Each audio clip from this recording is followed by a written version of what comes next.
जय श्रीमन्नारायण। मैं इस समय हरिदेव मंदिर वृंदावन में हूँ। यह प्राचीन सिद्धपीठ स्थान है और यहाँ पर स्वामी जी का दर्शन लाभ मुझे प्राप्त हुआ और मेरे मन में जिज्ञासा हुई कि मैंने स्वामी जी से पूछा कि ये जो त्रिदंड होता है इसमें 3 दंड और एक ये चौथा क्या है, इसके विषय में हमको बताएं ताकि परंपरा में जो नवागत लोग होते हैं, दीक्षित होते हैं, उनको दंड के बारे में जानकारी हो। और स्वामी जी बहुत बहुत स्वागत है आपका, आपको मैं नमन करता हूँ। आप हमें कुछ जानकारी दीजिए, जैसा कि मेरे मस्तिष्क में ये बात कौंध रही थी कि ये त्रिदंड का मतलब क्या है, ये चौथा दंड क्या है, और ये अपने रामानुज परंपरा के विषय में कुछ इस दास को बताएं। बात ऐसी है कि जी वैष्णव होने के लिए त्रिदंड की आवश्यकता नहीं है। जी जी जी वैष्णव होने के लिए तो विष्णु भक्त होना, जी मंत्र का जप करना, जी मंत्र जाप मम दृढ़ विश्वासा, जी जी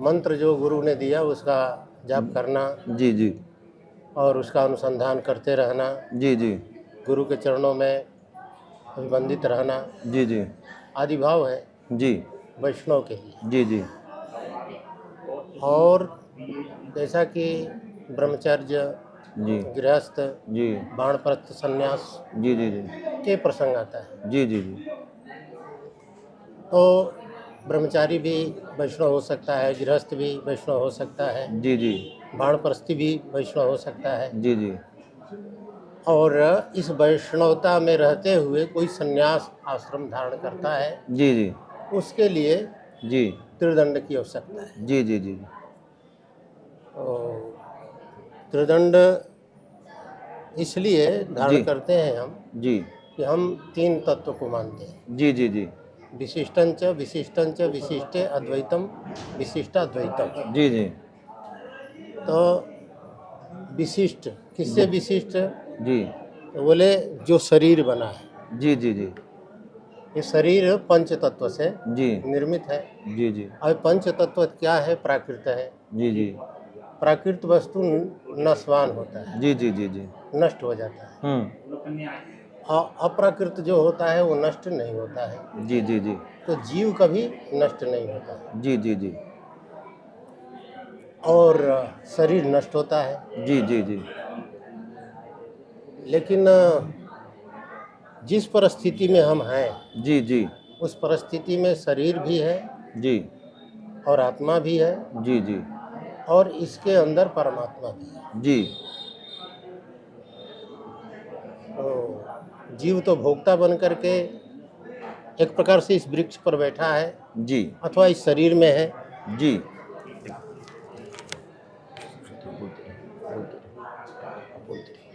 और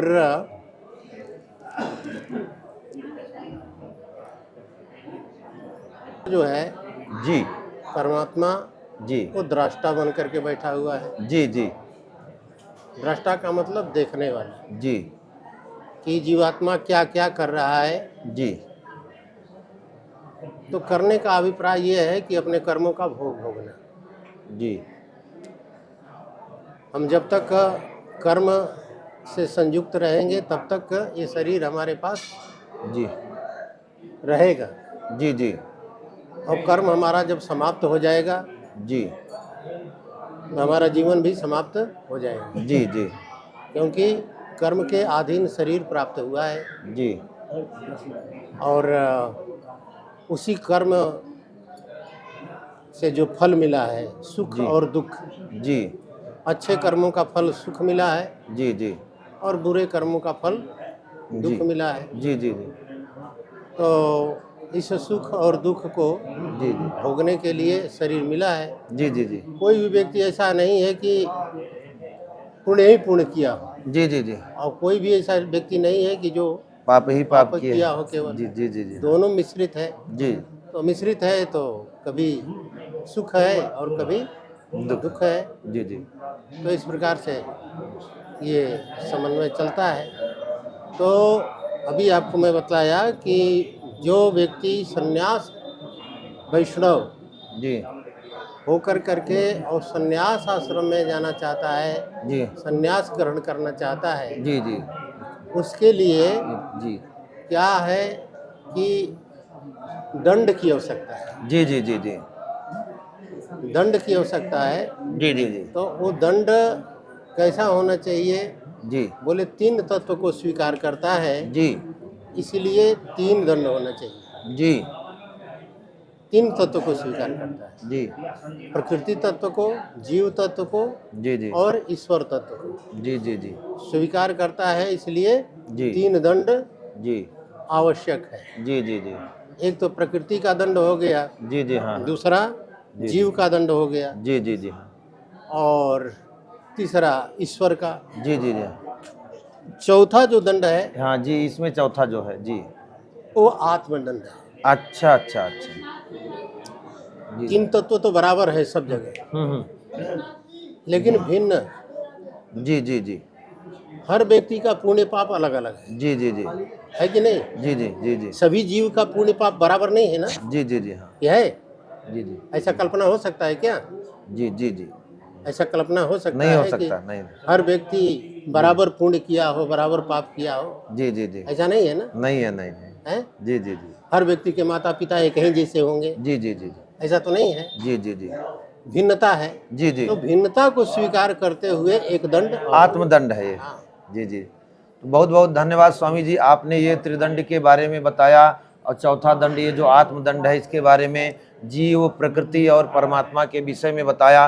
मैं कृतकृत हुआ और हमारे दर्शक भी इसको देख करके बड़े लाभान्वित होंगे। बहुत बहुत धन्यवाद। मैं पुनः स्वामी जी आपसे जुड़ूंगा, थोड़ी देर के पश्चात जुड़ूंगा।